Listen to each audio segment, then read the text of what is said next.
عمران کی آیت شروع ہوتی ہے یا ایھا الذین آمنوا اتقوا اللہ حق تقاتہ۔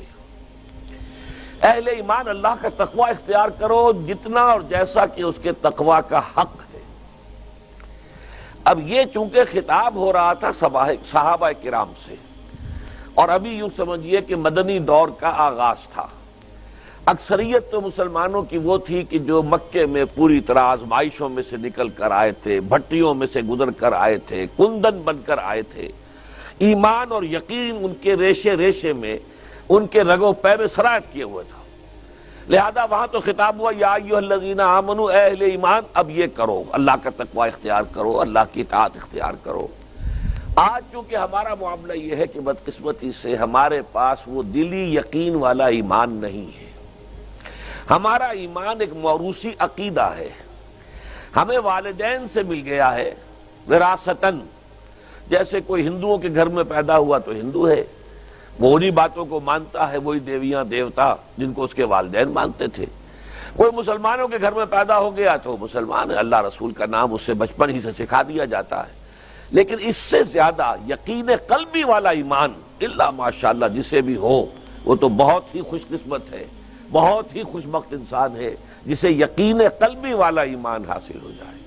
اور یہ جان لیجئے کہ اصل ایمان نام ہے یقین قلبی کا۔ یقین پیدا کرے ناداں، یقین سے ہاتھ آتی ہے وہ درویشی کے جس کے سامنے جھکتی ہے پگپوری۔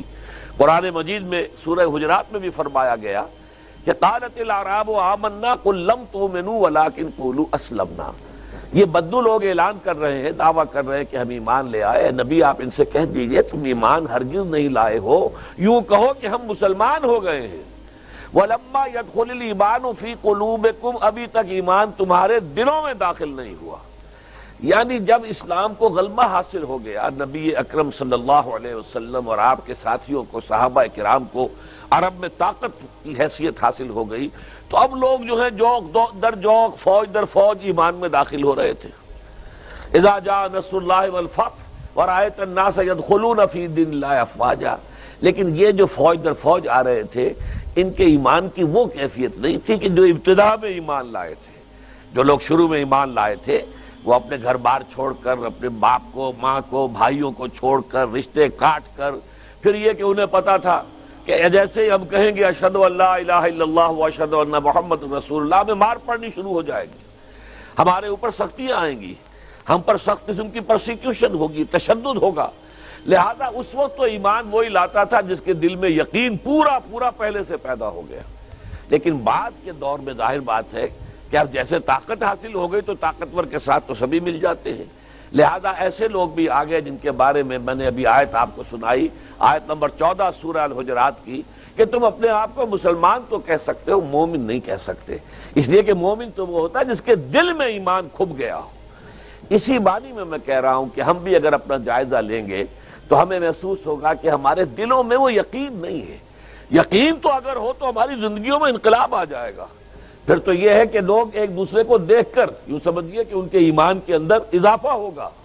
صاحب ایمان تو وہ ہے جس کے بارے میں حضور نے فرمایا اذا رؤوا ذکر اللہ، جن کو دیکھ کر اللہ یاد آ جائے۔ صاحب ایمان تو وہ ہوتے ہیں کہ جن کو دیکھ کر اللہ یاد آتا ہے۔ اس اعتبار سے ہمارا جو اس وقت معاشرہ ہے، 1.5 ارب کے قریب مسلمان دنیا میں ہیں، لیکن کیا وجہ ہے؟ ہمارے پاس عزت نام کی کوئی شے نہیں۔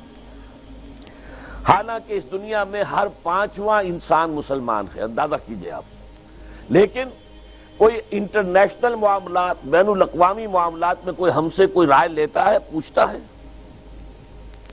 یہ G7 بیٹھ کر طے کریں گے، G15 طے کریں گے، یہ سیکیورٹی کونسل طے کرے گی، اور کہیں پر کوئی مسلمان ملک نہیں ہے، ہم 3 میں نہ 13 میں، نہ G8 میں نہ G15 میں، کہیں بھی نہیں۔ ہمارے وسائل پر دوسروں کا قبضہ ہے۔ اب تو تیل بہت بڑی دولت تھی عرب ممالک کے پاس، اب آپ کو معلوم ہے خلیج کے اوپر پنجے گاڑ کر امریکہ بیٹھ گیا ہے، اور اس کے اتنے بڑے فوجی اڈے جو ہیں وہاں قائم ہو چکے ہیں، اس سرزمین میں جہاں سے کہ اللہ کے رسول نے حکم دیا تھا کہ یہود اور نصارہ کو نکال باہر کرو، آج وہاں پر ان کے اڈے ہیں، بیسز ہیں بہت بڑے بڑے۔ اس حوالے سے یہ ذلت ہم پر کیوں آئی ہے؟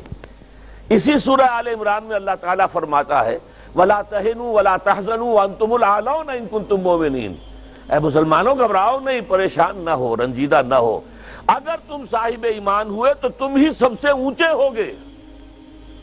اب یا تو قرآن جھوٹا ہے معاذ اللہ، یا ہم مومن نہیں ہیں، تیسرا نتیجہ تو کوئی نہیں۔ قرآن کہتا ہے اگر تم مومن ہوئے تو سب سے اونچے تم ہوگے، تو آج تو ہم سب سے اونچے نہیں ہیں، تو یا اگر ہم صاحب ایمان ہیں اور اونچے نہیں ہیں تو قرآن نے جھوٹ بولا معاذ اللہ ثم معاذ اللہ، قرآن کی بات تو جھوٹی نہیں ہے، نتیجہ یہی نکلا کہ ہم